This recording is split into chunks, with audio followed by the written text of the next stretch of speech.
विमल बहुत परेशान था। उसे समझ में नहीं आ रहा था कि वो इस परिस्थिति में कैसे निपटे। वो अपनी माँ को बहुत चाहता था, किंतु उसकी पत्नी और बच्चे उसकी माँ से बहुत दूर भागते थे, क्योंकि उसकी माँ की एक आँख नहीं थी।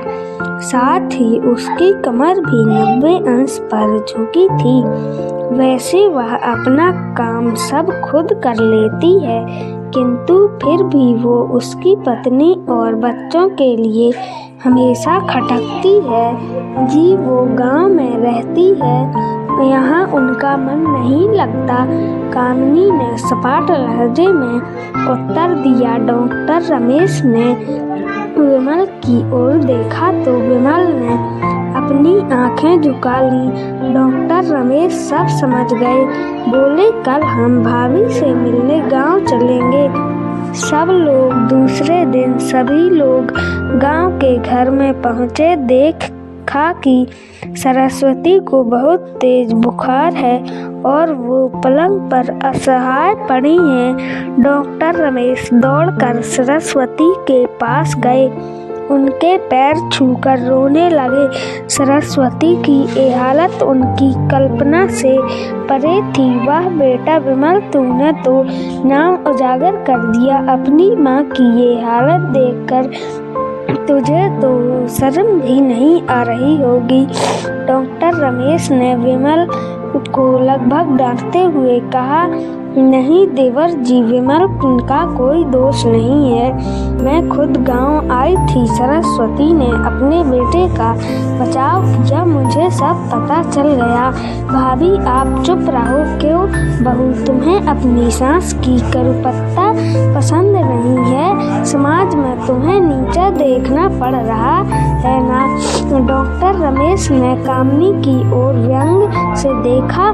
कामिनी विरुत्तर होकर विमल को देखने लगी। आज तुम जिसकी सामाजिक स्तर हो, वो इन्हीं के संघर्षों की देन है। और बेटा विमल, तुम्हें शायद मालूम ना हो कि बचपन में जब तुम 1 साल के थे, तब छत से नीचे गिरने के कारण तुम्हारी एक आँख फूट गई थी और तुम्हारी रीढ़ की हड्डी में भी समस्या थी। तब तुम्हारी इस करूप माँ ने अपनी एक आँख और बोन मेरो तुम्हें देकर इनका सुंदर स्वरूप दिया था। कामिनी बेटा, इतने सालों तक बनाने वाली इस संघर्षशील औरत की तुम लोगों ने यह दशा कर दी, तुम्हें ईश्वर कभी माफ नहीं करेगा। डॉक्टर रमेश की आंखों से आंसू जलधारा बह रही थी। अब भाभी आप मेरे साथ अमेरिका जाएंगी, यहाँ इन स्वार्थी लोगों के बीच नहीं रहेंगी। डॉक्टर रमेश ने सरस्वती से कहा, विमल को तो काटो तो खून नहीं था। डॉक्टर रमेश ने तो उसके चाचा थे, उन्होंने तो राज बताया। उसके बाद विमल को यही लग रहा था कि ज्यादा पापी इंसान दुनिया में कोई और नहीं। वह दौड़ता गया, सरस्वती के कदमों में लेट गया। माँ, मेरा अपराध अक्षम्य है। आपका अपमान करवाता रहा। अब सिर्फ आप ही उस घर में मेरे साथ रहेंगी और कोई नहीं। विमल ने आग्नेय दृष्टि से उसकी पत्नी और बच्चों को देखा। कामिनी को भी बहुत पश्चाताप हो रहा था, किंतु उसकी हिम्मत नहीं हो रही थी कि वो सरस्वती से आंख मिलाए।